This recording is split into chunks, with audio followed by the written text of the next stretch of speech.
আচ্ছা, এমন কি হতে পারে যে আমরা এমন কোনো অদৃশ্য শিকলে আটকা পড়ে আছি যা আমাদের অজান্তেই একটু একটু করে জীবনটাকে শেষ করে দিচ্ছে? আজকের এই আলোচনায় আমরা মুক্ত বাতাসের খোঁজে বইটার গভীরে যাব, যে বইটা ঠিক এমনই এক নীরব আসক্তির মুখোশ খুলে দেয়। বইটা পর্নোগ্রাফি আর হস্তমৈথুনের আসক্তিকে একটা নীরব মহামারীর সাথে তুলনা করেছে। এটা এমন একটা রোগ যা খুব গোপনে ছড়ায় আর মানুষটাকে ভেতর থেকে একেবারে ক্ষয় করে ফেলে। তো চলুন দেখি এই মহামারীর শেকড় আসলে কতটা গভীরে, আর বইটা এ বিষয়ে ঠিক কি চাঞ্চল্যকর তথ্য আমাদের সামনে তুলে ধরে। তো প্রথমেই চলুন বিজ্ঞানের চোখে ব্যাপারটা একটু বোঝার চেষ্টা করি। মানে এই আসক্তিটা আমাদের মস্তিষ্ক আর শরীরের উপর ঠিক কী ধরনের প্রভাব ফেলে। বইটাতে এর একটা বিস্তারিত বৈজ্ঞানিক ব্যাখ্যা দেওয়া হয়েছে, চলুন সেটা একটু জেনে নেওয়া যাক।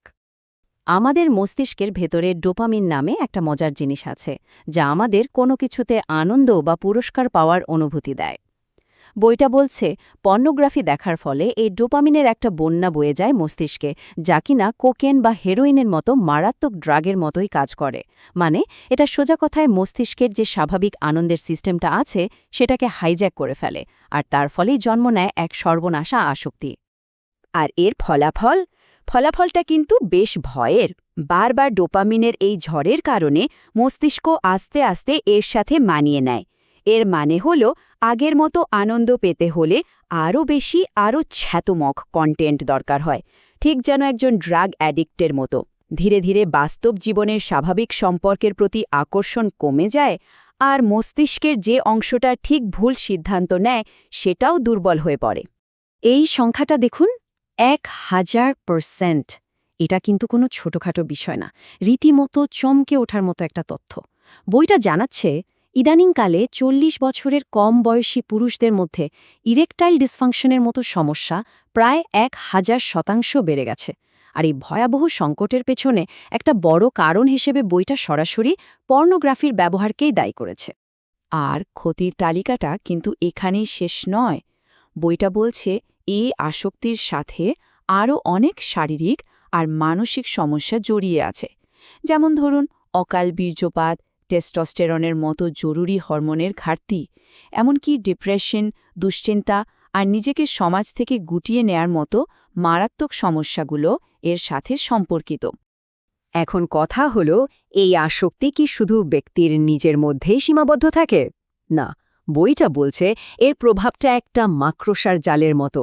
এটা ব্যক্তির গণ্ডি ছাড়িয়ে তার সম্পর্ক, তার পরিবার এবং পুরো সমাজেই ছড়িয়ে পড়ে। চলুন দেখি বইটা এই সুদূর প্রসারী ক্ষতিগুলো সম্পর্কে কি বলছে। এখানে দুটো জগতের একটা দারুণ তুলনা করা হয়েছে। একদিকে আছে পর্দার ঝলমলে কিন্তু পুরোপুরি মিথ্যে একটা জগৎ, যেখানে সবই সাজানো, অবাস্তব আর আবেগহীন। আর অন্যদিকে বাস্তব জীবন, যেখানে সম্পর্ক গড়ে ওঠে সত্যিকারের ভালোবাসা, শ্রদ্ধা আর বিশ্বাসের ওপর।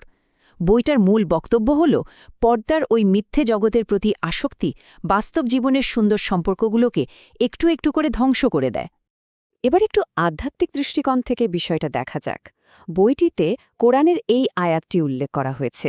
এখানে কিন্তু শুধু ব্যভিচার করতে নিষেধ করা হয়নি, বলা হয়েছে এর কাছেও যেও না। এর মানে হলো যে কাজগুলো এই খারাপ পথের দিকে নিয়ে যেতে পারে সেই শুরু থেকেই সেগুলোকে এড়িয়ে চলতে বলা হয়েছে। এটা একটা খুবই গুরুত্বপূর্ণ নির্দেশনা। যখন এই আসক্তি কারো ব্যক্তিগত জীবন থেকে পারিবারিক জীবনে ঢুকে পড়ে, তখন কি হয়? সঙ্গীর প্রতি অবাস্তব প্রত্যাশা তৈরি হয়, যা থেকে জন্মায় অসন্তুষ্টি আর একের পর এক সমস্যা। সম্পর্কে সন্তুষ্টি কমে যায়, শ্রদ্ধা কমে যায়। বইটা এমনও বলছে যে এর ফলে পরিবারে ভাঙন, এমনকি গার্হস্থ্য সহিংসার মতো ঘটনাও বেড়ে যেতে পারে। এতক্ষণ তো আমরা সমস্যার গভীরতা নিয়ে কথা বললাম, যা শুনে হয়তো অনেকেই হতাশ হতে পারেন।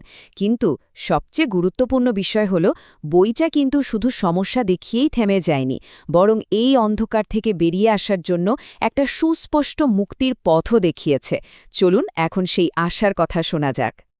বইটা বলছে এই চক্র থেকে বের হতে হলে কয়েকটা ধাপে এগোতে হবে। প্রথম এবং সবচেয়ে জরুরি ধাপটা হল সমস্যাটাকে স্বীকার করা আর মন থেকে পরিবর্তনের সিদ্ধান্ত নেয়া। এরপর যে জিনিসগুলো এই আসক্তিকে উস্কে দেয় সেগুলোকে জীবন থেকে বাদ দেয়া। আর যে একটা শূন্যতা তৈরি হয় সেটাকে ভালো কোনো কাজ যেমন ব্যায়াম, নতুন কিছু শেখা বা মানুষের সাথে মেলামেশা দিয়ে পূরণ করা। আর এই লড়াইয়ে প্রযুক্তিও কিন্তু আমাদের সাহায্য করতে পারে। বইটাতে দারুণ কিছু টুলসের কথা বলা হয়েছে, যেমন ধরুন বিভিন্ন কন্টেন্ট ফিল্টারিং সফটওয়্যার আছে, অ্যাপ ব্লকার আছে, যা ব্যবহার করে আপত্তিকর ওয়েবসাইট বা অ্যাপ থেকে নিজেকে দূরে রাখা যায়। এগুলো এই মুক্তির যাত্রা বেশ কার্যকরী হতে পারে। শেষ পর্যন্ত বইটা আমাদের সবার কাছে একটা শক্তিশালী প্রশ্ন রেখে যায়। এই আসক্তির কারাগার থেকে বেরিয়ে এসে সত্যিকারের মুক্ত বাতাসে শ্বাস নেওয়ার জন্য আমরা প্রস্তুত তো? এই সিদ্ধান্তটা কিন্তু একান্তই আমাদের নিজেদের। মুক্ত বাতাসের খোঁজে বইটা সেই মুক্তি যাত্রায় আমাদের জন্য একটা অসাধারণ দিক নির্দেশনা হতে পারে।